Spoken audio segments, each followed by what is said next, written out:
আপনারা যারা বিনোদন মিডিয়ার সঙ্গে কাজ করেন আপনারা জানেন একটি ছবি হলে যাওয়ার আগে আমরা ছবির অংশ বিশেষ, ছবির গান, ছবির ট্রেজার, ছবির ট্রেলার আপনাদেরকে নিয়ে বসে আমরা দেখাই, ছবি যাতে করে গণমানুষের কাছে পৌঁছে। এরকমই একটি অনুষ্ঠান এখানে করার উদ্যোগ নেওয়া হয়েছে, কিন্তু আজকে এই প্রোগ্রামটি করতে দেওয়া হয়নি। আসসালামু আলাইকুম। আপনাদেরকে দাওয়াত দিয়ে রাস্তায় দাঁড়িয়ে কথা বলা এটা লজ্জাজনক। ব্যক্তিগতভাবে আপনাদের কাছে ক্ষমা চাচ্ছি। বেশি সময় নেব না। দ্য রিমান্ড 30 ডিসেম্বরে সেন্সর বোর্ড দেখেছে এবং অবধি পর্যন্ত আমরা এই সেন্সর বোর্ড থেকে কোনো তাদের নির্দেশনামূলক লিখিত বক্তব্য পাইনি, কোনো নির্দেশনা পাইনি।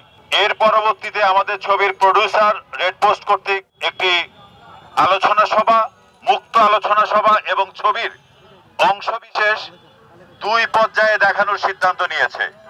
এটা কাইন্ড অফ ট্রেইলার, টিজার, ছবির পোস্টার এবং ছবিটা কি উদ্দেশ্যে বানানো হয়েছে এগুলো। তো সেন্সর বোর্ডের কোন নীতিমালায় এটা দেখানো যাবে না সেন্সর বোর্ড সার্টিফিকেট পাওয়ার আগ পর্যন্ত, এটা আমি জানি না। আপনারা যে প্রশ্নটা আমাকে করবেন সেই প্রশ্নটা আমি আপনাদেরকে উত্তর দিয়ে দিচ্ছি। এখানে বলা হয়নি যে দ্য রিমান্ডের ছবি পুরোপুরি দেখানো হবে। আপনারা যারা বিনোদন মিডিয়ার সঙ্গে কাজ করেন আপনারা জানেন একটি ছবি হলে যাওয়ার আগে আমরা ছবির অংশ বিশেষ, ছবির গান, ছবির ট্রেজার, ছবির ট্রেলার আপনাদেরকে নিয়ে বসে আমরা দেখাই, ছবি যাতে করে গণমানুষের কাছে পৌঁছে। এরকমই একটি অনুষ্ঠান এখানে করার উদ্যোগ নেওয়া হয়েছে, কিন্তু আজকে এই প্রোগ্রামটি করতে দেওয়া হয়নি। ওকে ফাইন, তাহলে আমরা আলোচনা সভা করতাম, সেটাও আমাদেরকে করতে দেওয়া হয়নি।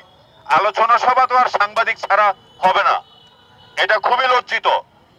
পুরো সাংবাদিকদেরকে, আমাদের সাংবাদিক ভাইদেরকে বের করে দিয়ে আমাদেরকে রাস্তায় দাঁড়িয়ে কথা বলতে হচ্ছে, আমি খুবই লজ্জা পাচ্ছি। অ্যাটলিস্ট ফিল্ম অ্যাক্টর, ফিল্মে যারা আমরা কাজ করি আমরা 5 স্টারে বসে সংবাদ সম্মেলন করি। বিগত দিনে আপনারা দেখেছেন আমরা আমাদের ছবি সংবাদ সম্মেলন করেছি, কোথায় করেছিলাম? শুটিং ক্লাবে। আজকে রাস্তায় দাঁড়িয়ে কথা বলতে হবে। আমরা এই ছবি নিয়ে আপনাদের সঙ্গে কথা বলবো, খুব শীঘ্রই কথা বলবো। সেটা ডেফিনেটলি কোনো একটা 5 স্টার হোটেলে আমরা বসে এই রেড পোস্ট নিয়ে আবার আপনাদের সঙ্গে কথা বলবো। আজকে আপনারা যারা এসেছেন আন্তরিকভাবে দুঃখিত। ডিটেল আমরা আরেকটা সংবাদ সম্মেলন করে আপনাদের সঙ্গে কথা বলবো। ধন্যবাদ।